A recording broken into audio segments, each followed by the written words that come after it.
The Live Ride with Marty McFly. From Nashville, Tennessee, this is the Live Ride. Extremely happy to have in our studio Carrie Underwood.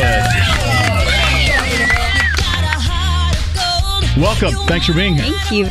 This new CD, it's been a long time in the wait for your fans, but I've been hearing you talk about this thing, and you sound overly excited about it. Yeah, I think the wait has been worth it. We worked really, really hard on this one. Not to say that we didn't on the others. It just, we just wanted to make sure we had the best of the best of the best. So it took a little extra time to really get in there and make it perfect. If there was a button on the front of the CD, and it said maybe 2-3 sentences about what you felt this CD was all about for people if they were previewing it. If they're in the store like, oh, well, let me see what it's all about. What would you want to tell them in a sentence or two? It's diverse. We go in a lot of different directions with this particular album and cover a lot of ground, a lot of subject matter, a lot of feelings. I don't know. Different songs have different feels that are completely opposite than the one you just heard.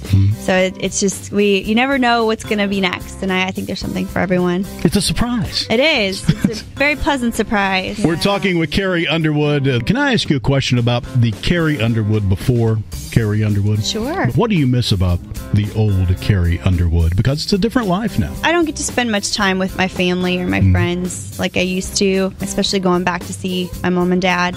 Miss them quite a bit. So that one's hard. I do talk to my mom every day. So. Because now you can't go to the Walmart or anything now. I mean, honestly, you can't, can you? Do you go to the grocery store, honestly, yourself? Do you really? And people leave you alone? I mean, for the most part, you know what days to avoid. And okay. All right, I see. Double coupon day. She doesn't go on double coupon day. Well, no, I mean, you just know, which times are good before kids are out of school and people are going home, stopping by the grocery store on the way home.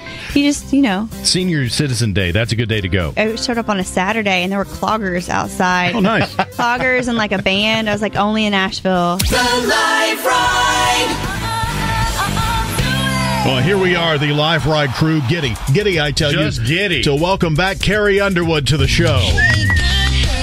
Do you feel this was all scripted out by higher power because of the way you showed up on Idol, the way everybody fell in love with you, the way everybody first heard you perform? They're like, wow, are you kidding me? I am a woman of faith, for sure. And I feel like if I ever have my doubts, which don't happen very often, but we all have those days, just looking at my life is pretty spectacular, and how I decided to go try out for Idol because the TV was on, basically, and they had people trying out in Ohio.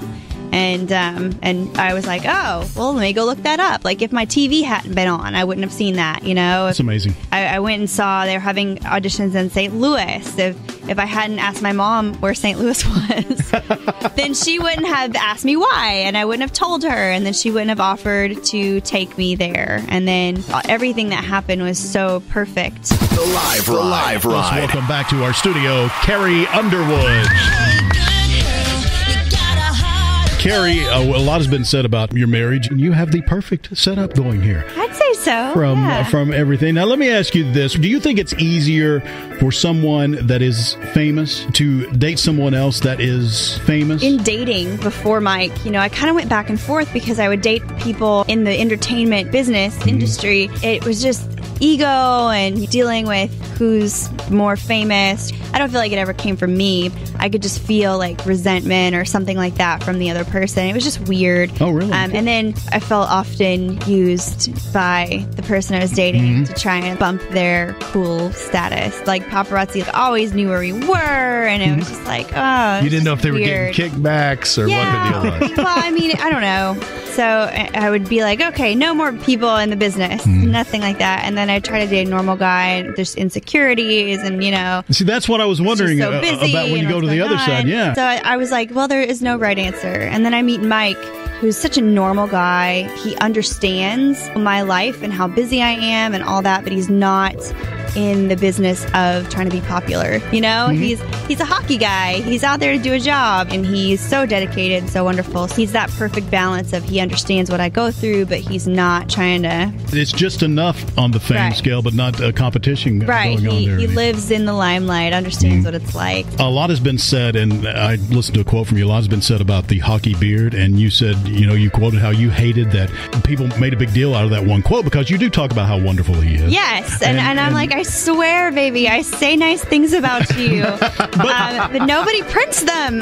But that doesn't make headlines, though. Yeah, you do realize if you're in the supermarket line and you see a headline that says Angelina hates something about Brad, you would be more apt to pick that up other than they're so in love. So I'm just going to have to stop saying anything Is that ever. The Live Ride. From Nashville, Tennessee, the Live Ride. This has been the Carrie Underwood special, and she joins us again in studio. Carrie Underwood. Let me ask you a question about your opinion about the business right now. There's reality shows everywhere. You, before any of this, you had an incredible talent.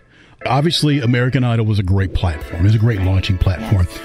Do you think you would be where you are right now? And what is this? It's not about talent, because you are one of the most talented people I've ever heard. How do you feel about the reality shows, and do you think that can help somebody get somewhere a little faster? I can certainly speak for myself, and it's not just about getting someplace faster. I wouldn't be here at all working in music whatsoever. Seriously, you don't think you would have went the other route with all the talent you had? No kidding. That's not. I mean, what other route? I mean, I don't know what you were doing before American Idol. Coming up the normal way. Can you see me doing that? Not really. And what is normal now? Because there is no normal there now. is that, which is fine for guys, right? I mean, it really is. That works for guys. Or, I mean, it doesn't work for all guys, obviously, but guys can do that. Yeah, that's where they cut their teeth. Girls, you kind of like, daddy has to have money or what? I'm not sure. I don't know. What is there to do? No, I guess you got a point. I mean, that's why I asked you the question. You bring a different angle. And people forget Miranda Lambert. She started on a reality show also. And I mean, I wouldn't be here. Listen, thank you again. It's been an honor to sit and talk with you. And I know at your level, we know you don't have to. Oh, what level? We're all in the same family. We all make music, play music, get it to the world. The Live Ride.